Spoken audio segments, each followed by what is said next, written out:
எனும் சிரிப்பதை மெய்நிகரா மெல்லிடையே பொய்நிகரா பூங்கொடியே. அடச்சி,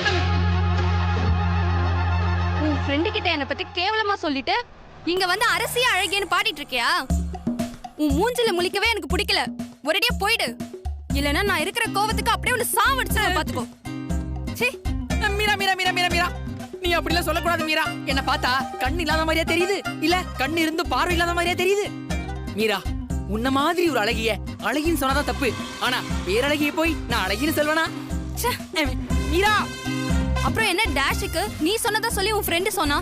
டேஷ்னு சொன்னியே, அந்த டேஷ்ல எத்தனை கெட்ட வார்த்தை வேணும்னாலும் போட்டு நீ அவனை திட்டிக்கமா. ஏன்னா அந்த அளவுக்கு என் லைஃப்ல விளையாடிட்டு போயிட்டான். நீ உன் ஃப்ரெண்டு இப்படி காலம் பூரா விளையாடிட்டே இருங்க. நீ என்ன ஆள விடு. நீ அன்னைக்கு அப்படி சொன்னப்போ என் மனசு எவ்வளவு கஷ்டப்பட்டுச்சுன்னு உனக்கு எப்படி தெரியும்? உன்னை என் மனசுல எப்படி நினைச்சிட்டு இருந்தேன்னு தெரியுமா? இது வரைக்கும் எப்படி நினைச்சிருந்தியோ அப்படியே இப்பவும் நினைச்சுக்கமா. அதுக்கெல்லாம் இனிமே சான்ஸே இல்ல. இனிமே என் லைஃப்ல உனக்கு இடமே இல்ல. Get lost. No no no no, நீ அப்படிலாம் சொல்லக்கூடாது. இப்படி ஒரு வார்த்தை இனிமே வாயில இருந்து வந்துச்சு, அதுக்கப்புறம் என்ன உயிரோடவே பார்க்க முடியாது. செத்து போ. மீரா நில்லு மீரா, நிஜமாவே நான் செத்துருவேன். செத்து போ. இந்த மாதிரி ஸ்டூபிட் டயலாக் எல்லாம் கேட்டு ஏமாந்து போறதுக்கு நான் ஒன்னும் 90s கிட்ஸ் கிடையாது. உயிரை விட்டுருவானா? அதுக்கெல்லாம் வேற ஆளை போய் பாரு. Meera Meera please, Meera please. உன்ன மாதிரி ஒரு அழகி இல்ல இனிமே லைஃப்ல கிடைக்க சான்ஸே இல்ல. ப்ளீஸ் மீரா. அழகின்னு இன்னொரு வாட்டி சொன்ன உன் வாயில ஆசிட் ஊத்திடுவேன். ஆசிட் ஊத்துவியா? ஆல்ரெடி ஊத்துற மாதிரி தானே இருக்கு. உன் ஃப்ரெண்டு நீ என்ன அட்டு ஃபிகர்னு சொன்னப்போ உன் வாயில என்ன வச்சிருந்த? இதுக்கு தான் திரும்ப வந்தியா? அவன் அப்படி சொல்லும்போது நான் எப்படா அப்படி சொன்னேன்னு நீ ஒரு வார்த்தையாச்சும் கேட்டியா? கேக்கலல. அப்படின்னா என்ன அர்த்தம்? அப்ப நீ என்ன அட்டு ஃபிகர்னு சொல்லிருக்க, அதானே உண்மை? சத்தியமா இல்ல மீரா. அப்படி சொன்னா என் நாக்கு அழுகிரும். நடிக்காதடா டேய். இந்த பார் மீரா, இப்ப நான் அப்படி சொல்ல நிரூபிக்கணும். சரி, இப்ப நான் என்ன பண்ணணும் சொல்லு. உன் ஃப்ரெண்டு வந்து என்கிட்ட மன்னிப்பு கேட்கணும். அப்படி நீ அவன் கிட்ட சொல்லலன்னா அவன் என்கிட்ட சொல்லணும். ஐயோ, என்ன யோசிக்கிற? நீ யோசிக்கிறத பார்த்தா நீ அப்படி சொல்லிருப்ப போல இருக்கே. ஐயோ மீரா, பிராமிஸா இல்ல மீரா, என்ன நம்பு மீரா. அப்போ உன் ஃப்ரெண்ட கூட்டி வந்து சொல்லு. அதுக்கப்புறம் என்கிட்ட வந்து பேசு. மீரா மீரா மீரா மீரா, இருக்கிறதையே கெடுத்து விட்டு போனவன் அவன். அவன் எப்படி வந்து இப்படி எல்லாம் சொல்லுவான்? எப்படியாவது கால்ல கீழே விழுந்தாவது கெஞ்சி கூத்தாடி வந்து சொல்ல வைக்கணும்.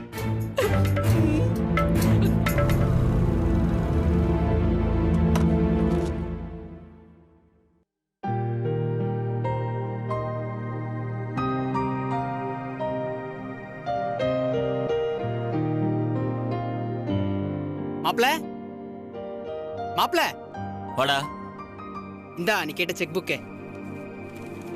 அந்த கிறுக்க ஆளுங்களை கூட்டிட்டு வந்து இன்னைக்கு என்ன செய்ய போறானோ? என்ன செய்ய போறார்த்த? வீட்டை எழுதி கொடுங்கன்னு கேட்க போறாரு. எழுதி கொடுத்துருவோம். எழுதி கொடுத்துட்டு நம்ம எங்க போறது ஜானகி? உங்களை தான் அவர் வீட்டை கூட்டிட்டு போய் வச்சுக்கிறேன்னு சொன்னார்ல அத்த. அவ வீட்டுல போய் இருக்கிறதா இருந்தா உன் புருஷன் செத்த போய் அங்க போய் இருந்திருக்க மாட்டேன். இப்படி எல்லாம் பேசாத ஜானகி, எனக்கு கோபமா வருது. ஐயோ அத்த, இங்க பாரு, இந்த வீடு இல்லாம நம்ம நடு ரோட்ல நின்னாலும் சரி, சாகுற வரைக்கும் நான் உன் கூட தான் இருப்பேன்.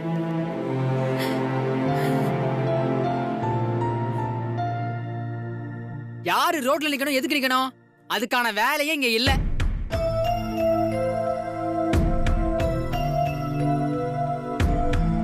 சிஸ்டர், யார் அவரு? உங்க பெரியப்பாவா? இத பாருங்க, அவர் வரட்டும். அவர் என்ன அமௌண்ட் சொன்னாலும் சரி, மாப்பிள்ளை ஒரே செக்கா போட்டு தரதுக்கு ரெடியா இருக்கான்.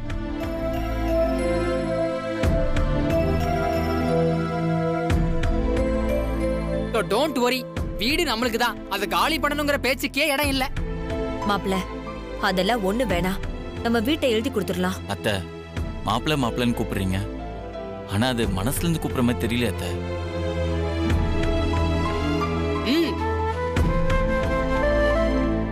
ஏன் மாப்பிள்ள அப்படி சொல்றீங்க? நான் எது செய்யறேன்னு சொன்னாலும் வேணான்னு சொல்றீங்க. அப்ப நீங்க இன்னும் என்ன வெளியால தானே பாக்குறீங்க?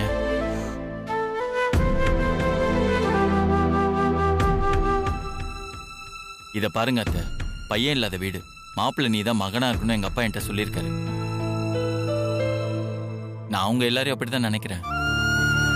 இது என் குடும்பம் அத்தை. என் குடும்பத்துக்கு ஒரு பிரச்சனைனா அது நான் தானே பார்க்கணும். அதை வேணாம்லாம் நீங்க சொல்லவே கூடாது.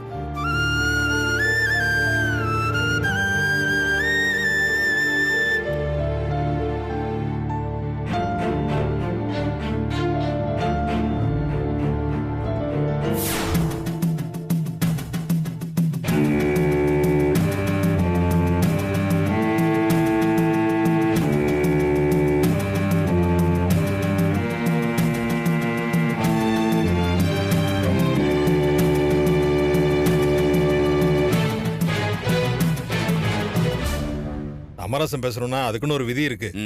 பஞ்சாயத்து முடிகிற வரைக்கும் யாரும் அடாவடித்தனமா பேசக்கூடாது.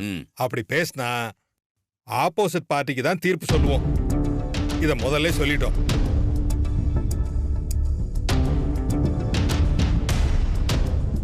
வேலாயுதம், நீ தான் பஞ்சாயத்தை கூட்டின, நீ ஏன் ஆரம்பி? அது என்ன இருப்பா, மாப்பிள்ளை இப்பதானே வந்திருக்காரு. அவருக்கு இதுக்கு முன்னாடி என்ன நடந்திருக்குன்னு அவருக்கு தெரியாதுல்ல. அத முதல்ல அவருக்கு விளக்கமா சொல்லணும். தம்பி சொல்லுங்க சார். இவங்க அப்பா வீட்டை அண்ணன் தம்பி 2 பேர் பேர்லயும் எழுதி வச்சுட்டாரு.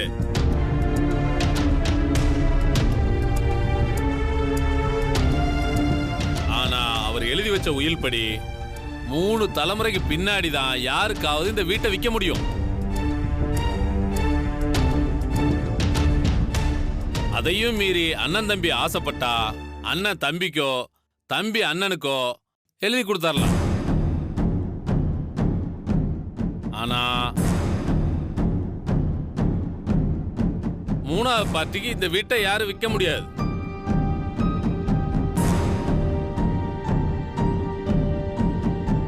அவங்க அப்பா ஏன் அப்படி உயில் எழுதியிருக்காருன்னா, அண்ணன் தம்பி 2 பேரும் ஒரே வீட்டுல ஒற்றுமையா இருக்கணும்னு தான் எழுதியிருக்காரு.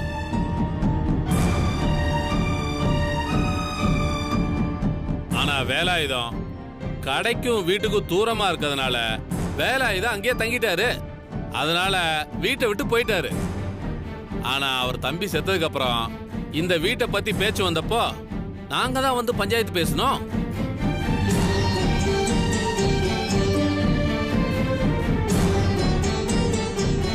அப்ப இந்த அம்மா என்ன சொன்னாங்கன்னா, புருஷனை இழந்து நிக்கிறா, இந்த நேரத்துல பாகம் பங்குன்னு பிரிச்சு அவளை வீட்டை விட்டு போக சொல்லிடாதீங்க.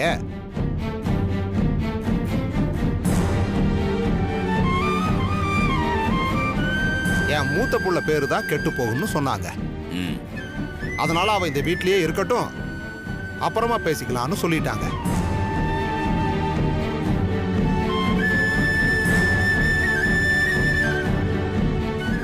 வேலாயுதமும் அன்னைக்கு பெருந்தன்மையா ஒத்துக்கிட்டாரு. இதுதான் தம்பி நடந்துச்சு.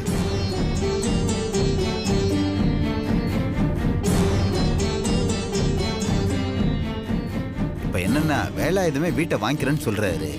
இந்த அம்மா வேற இவர்கிட்ட காசை வாங்கியிருப்பாங்க போல இருக்கு தம்பி.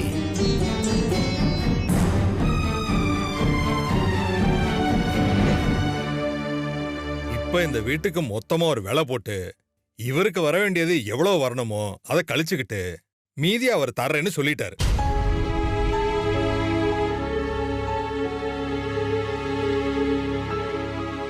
இதுக்கு இப்ப நீங்க என்ன சொல்றீங்க?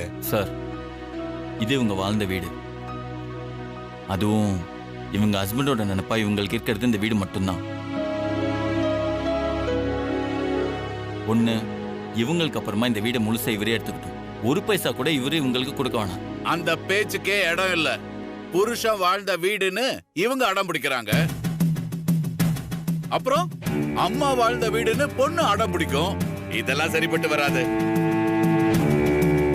சரிங்க, அது சரி வராதுன்னா விட்டுறலாம். இன்னொன்னு பண்ணலாம். இப்ப இந்த வீட்டோட மதிப்பை பாதியோட சேர்த்து அத்தை இவர்கிட்ட எவ்வளவு பணத்தை வாங்கியிருக்காங்களோ அதை வட்டியோட சேர்த்து சொல்லுங்க. நான் அதுக்கு மேல 5 லட்சம் ரூபாய் சேர்த்து கொடுக்குறேன். இந்த வீட்டுக்கு இவருக்கு எந்த சம்பந்தம் இல்லைன்னு எழுதி கொடுத்துட்டு போக சொல்லுங்க. என்ன வேலாயுதம், இப்ப நீங்க என்ன சொல்றீங்க? எனக்கு காசெல்லாம் வேண்டாம், வீடு தான் வேணும்.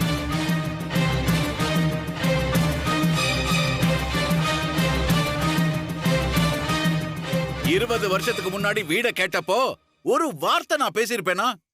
அந்த பெருந்தன்மை இவங்களுக்கு இருக்கா பாருங்க. இவர் சொல்றது நியாயம்தான் தம்பி. இது வரைக்கும் 20-25 வருஷமா இவங்க இந்த வீட்ல இருந்து அனுபவிச்சிருக்காங்க. இப்போ இவர் கொடுக்கற பணத்தை வாங்கிக்கிட்டு இந்த வீட்டை இவர் பேர்ல எழுதி கொடுக்கறதா நியாயம்.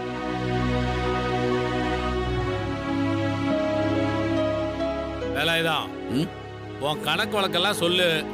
பேலன்ஸை நீ செட்டில் பண்றப்போ இந்த வீட்டை முழுசா உன் பேருக்கு எழுதி வாங்கிடலாம். அவ்வளவுதான்.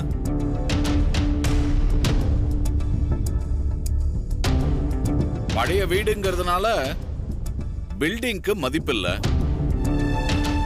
இடத்துக்கு தான் மதிப்பு. நான் விசாரிச்சு பார்த்தேன், 50 லட்சம் ரூபாய் தான் போகும்னு சொன்னாங்க. இது வரைக்கும் என்கிட்ட கேஷா இவங்க 14 லட்சம் ரூபாய் வாங்கியிருக்காங்க.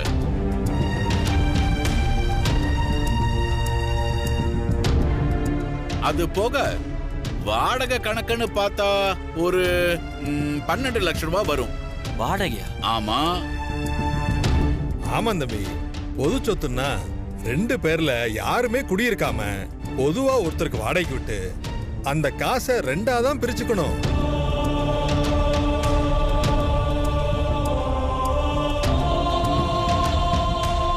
அப்படி இல்லைங்கிறப்போ பாதி வாடகையை கணக்கு போட்டு இந்த வீட்டுக்கு 10,000 ரூபான்னு கணக்கு வச்சுக்குங்க. அதுல பாதி 5,000ன்னு போட்டு கணக்கு சொல்றாரு.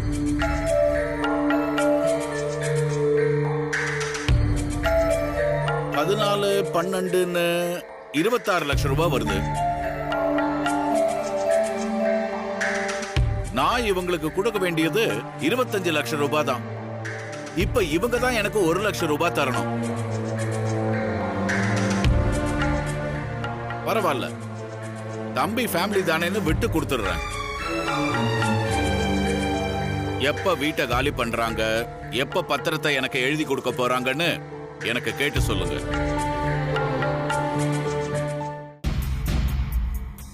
சரி, வீட்டு பிரச்சனை முடிஞ்சது. இப்போ கடை பிரச்சனைக்கு வருவோமா? கடையா?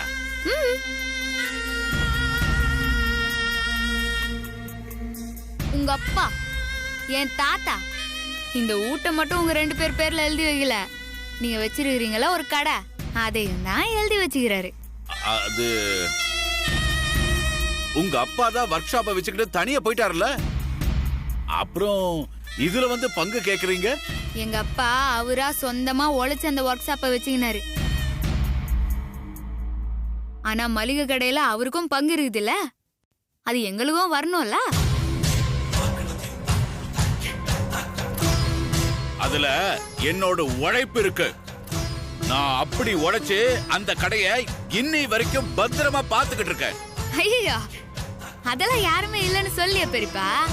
அப்புறம் இதுவும் சேர்த்து ஒரு பெரிய அமௌண்டா போட்டுக்கலாம். பெரிய அமௌண்டா? கடை கணக்கு இப்ப பாத்துலாமா? உள்ள புதா அந்த கால்குலேட்டர் எடுப்பா. எடுத்துடுறேன். ரெடி, சொல்லுங்க. சைதாப்பேட்டை மார்க்கெட்ல உள்ள கடை. அந்த கடைக்கு ஒரு நாளைக்கு லாபம் மட்டும் 5000ல இருந்து 6000 ரூபாய் வரையும் வரும். என்ன பெரியப்பா அப்படி பாக்குறீங்க? நீங்க தானே அடிக்கடி எங்களை மட்டும் தட்டி உங்களை பெருமை பீத்திக்கிறதுக்காக எப்படி சொல்லுவீங்க?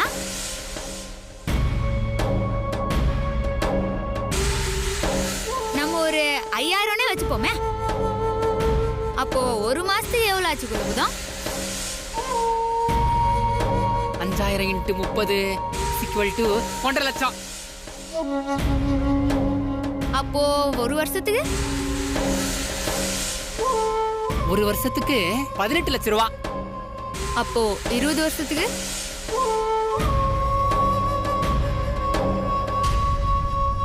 $3,60 லட்சம் ரூபாய். எவ்வளவு? 3,60 லட்சம் ரூபாய். இதுல கூலின்னு எவ்வளவு போறது?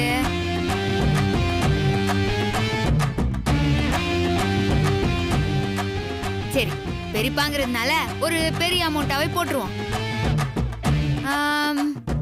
ஒரு 1 கோடி ரூபாவை அவரோட இந்த 20 வருஷ உழைப்புக்கு கூலியா கழிச்சிரு. 2 1,60,00,000 ரூபா. அதுல பாதி எவ்வளோ? 1,30,00,000 ரூபா. அதுல இந்த வீட்டு ஒரு 50 லட்சம், அப்புறம் பெரியப்பா ஹோண்டா வாங்கின அந்த கடன் அது இதுன்னு ஒரு 26 லட்சம். இதெல்லாம் கழிச்சா எவ்வளவு வருது? 99 லட்சம் ரூபா. 99. சரி, தம்பி குடும்பம் தானேன்னு பெரியப்பா பெரிய மனசு பண்ணி ஒரு 1 லட்சம் ரூபாவை சேர்த்து போட்டு 1 கோடி ரூபாவா தந்துட்டோம். அது மட்டும் எப்ப தராருன்னு கொஞ்சம் கேட்டு சொல்லிடுறீங்களா? உங்களெல்லாம் பஞ்சாயத்துக்கு கூட்டிட்டு வந்த பாரு, என்ன சொல்லணும்? ச்சே.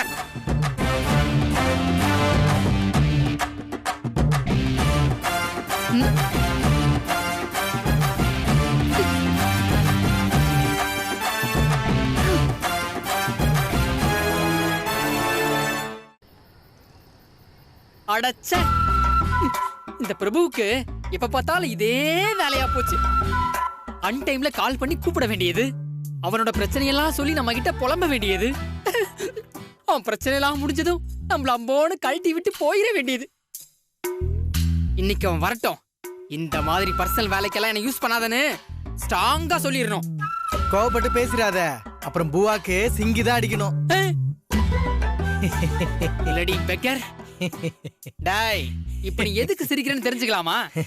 உலகத்தை நினைச்சேன், சிரிச்சேன். நமக்கு கோவம் வர மாதிரி பேசியிருந்தாலும் உண்மையதான் பேசியிருக்கான். அவன் சொன்ன மாதிரி பிரபு கிட்ட கோவப்பட்டா பாக்குற வேலையில மண்ணுதான் விழும். அதனால பொறுமையா இருக்கணும். மாப்ள, என்ன சொல்லு? டேய், அது என்ன இவ்வளவு கோவமா கேக்குற? உன் விஷயத்துக்கு போன் பண்ணி இங்க வா அங்க வான்னு கூப்பிடுவேன். என்னன்னு கேட்டா எதையும் பதில் சொல்லாம போனை கட் பண்ணுவேன். கோவப்படுறோமோ? ஏன்னா நீ என் ஃப்ரெண்டு பிளஸ் பாஸ். நீங்க என்ன சொன்னாலும் அதை நான் செஞ்சுதான் ஆகணும். சொல்லுங்க, இப்ப எதுக்கு என்ன கூப்பிட்டீங்க? இப்ப நான் உங்களுக்கு என்ன செய்யணும்? மாப்ள, நீ என்ன தப்பா புரிஞ்சுக்கிட்ட. இப்ப நான் உன்னை வர சொன்னது எனக்காக கிடையாது, உனக்காக, உன் வாழ்க்கைக்காக. ஆக்சுவலி உன் சந்தோஷத்துக்காக, உன் எதிர்காலத்துக்காக. மாப்பிள, என்ன மாப்பிள சொல்ற? நான் உன்னை நம்பலாமா? டே லூசு, சரி விடு. நான் இப்ப உனக்கு 2 ஹாப்பினஸ் சொல்ல போறேன். அத மட்டும் நீ கேட்ட அப்படியே மெர்சல் ஆயிடுவோம் மாப்ள. மாப்பிள, பில்டப்ப குறைச்சிட்டு சொல்ல வந்த விஷயத்தை சீக்கிரம் சொல்லுடா. என்னால சஸ்பென்ஸ் தாங்க முடியலடா. ஆக்சுவலி என்கிட்ட 2 ஹாப்பினஸ் இருக்கு. முதல்ல எந்த ஹாப்பினஸ் சொல்லலாம், நீயே சொல்ல. என்ன பயங்கரமா குழப்புறானே. ஃபர்ஸ்ட் நியூஸ் சொல்ல சொல்லாமா, செகண்ட் நியூஸ் சொல்ல சொல்லாமா? வேணாம் வேணாம், எதுக்கு வம்பு? அதையும் அவன் சாய்ஸ்லயே விட்டுருவான். மாப்ள, இந்த 2 விரல எதையாவது ஒரு தொடு. எதுக்கிற விரல தொடணும்? சொன்னா கேளு மாப்ள, எதையாவது ஒரு விரல தொடு.